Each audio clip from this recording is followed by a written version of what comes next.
depois dessa explanação toda no Mário, a gente entende que não é fácil fazer futebol, né? Eu acho que vocês sabem muito bem que o Fluminense é um time grande, é um time gigante, mas a gente sabe que não é fácil fazer futebol.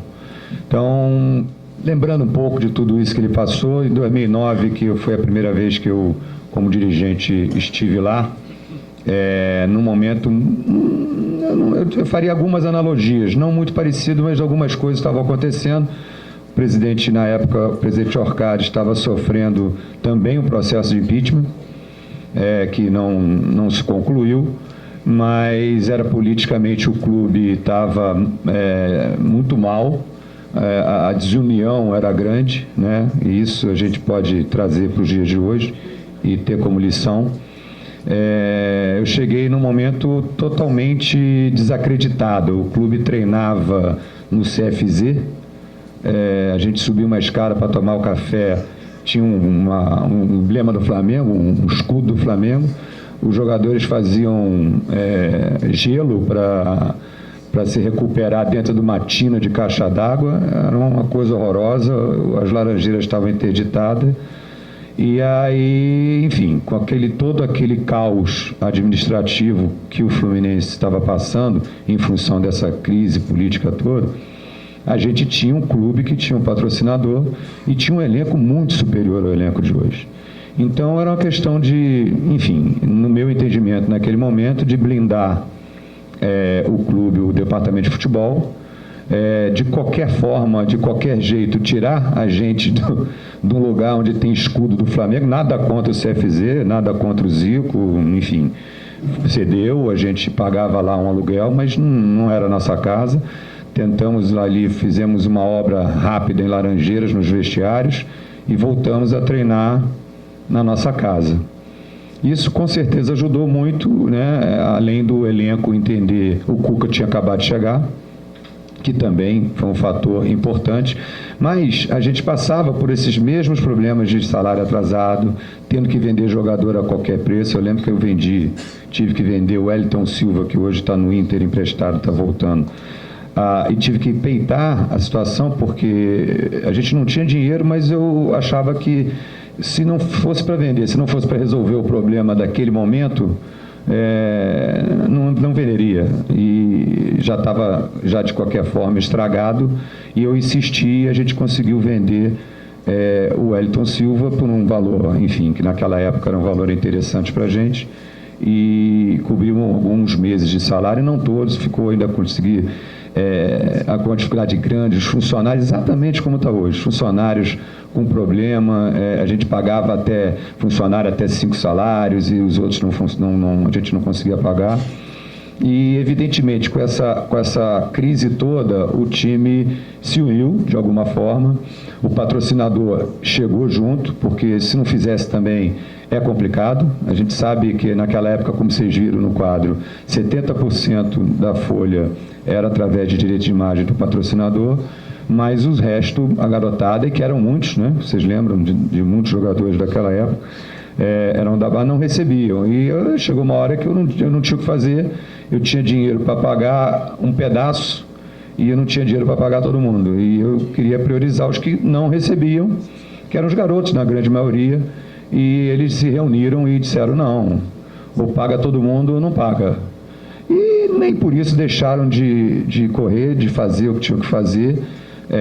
O Celso ajudou muito nisso, entrou junto, fizemos algumas intervenções, ele foi nas concentrações, participou dos jogos, ia nos vestiários, a gente fez um mutirão ali, o Mário evidentemente junto, né, como eu trouxe na época ele para ser como se fosse um gerente nele do futebol, e a gente tinha muito contrato vencendo, a gente tinha preocupação se o jogador que ir embora, não ir embora, se ia fazer corpo mole porque vai embora, se vai ficar, não vai ficar, e a gente gerenciou isso com muito critério, com muita tranquilidade, e conseguimos nos livrar. Então, assim, a lição que isso fica para os dias de hoje é que se a gente não se unir, se o Fluminense não contar com pessoas que realmente possam contribuir e ajudar e ficar nessa guerra, hoje as redes sociais são muito mais atuantes que eram, E hoje a gente vive numa guerra política terrível. A gente não sabe o que está acontecendo agora. Você não sabe se o presidente fica, se o presidente sai, se tem técnico, se tem time. A gente só vê todo mundo indo embora, continua sem dinheiro. É um horror. Então, ou a gente se une, ou a gente entende que nesse momento não é possível ter nenhum tipo de decisão ou de atitude que não seja em prol do Fluminense. E isso eu falo com muita tranquilidade, porque à época a gente era oposição e eu fui chamado para ajudar pelo Orcades quando o atual vice-presidente da época deu uma declaração infeliz, nada contra ele. O Orcades entendeu que isso poderia ser uma jogada política favorável a ele e o meu grupo político na época, não que eu faça parte de algum grupo político, mas as pessoas que me apoiavam à época entenderam que eu era um suicida. Então eu disse, mas me demandaram, eu quero ajudar, eu não sei se posso, vou tentar, enfim, e fiz a minha contribuição, nada de salvador de pátria, não tive nenhuma atitude que fosse mágica, simplesmente me doei completamente, trabalhei diuturnamente dentro do Fluminense para que a gente conseguisse sair daquela situação. Hoje, a situação pede a mesma coisa, né? Não sei quem vai ser chamado para ajudar, se eles querem ajuda, se eles vão se virar.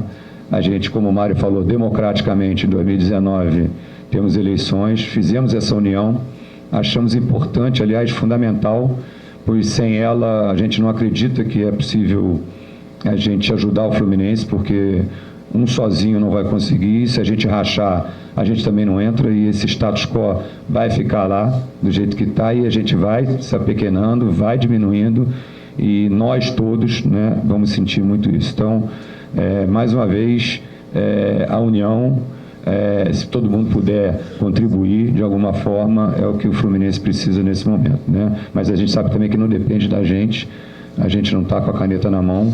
O que a gente pode fazer é isso aqui, esclarecer, toda vez que ser demandado por alguém, estar presente, né?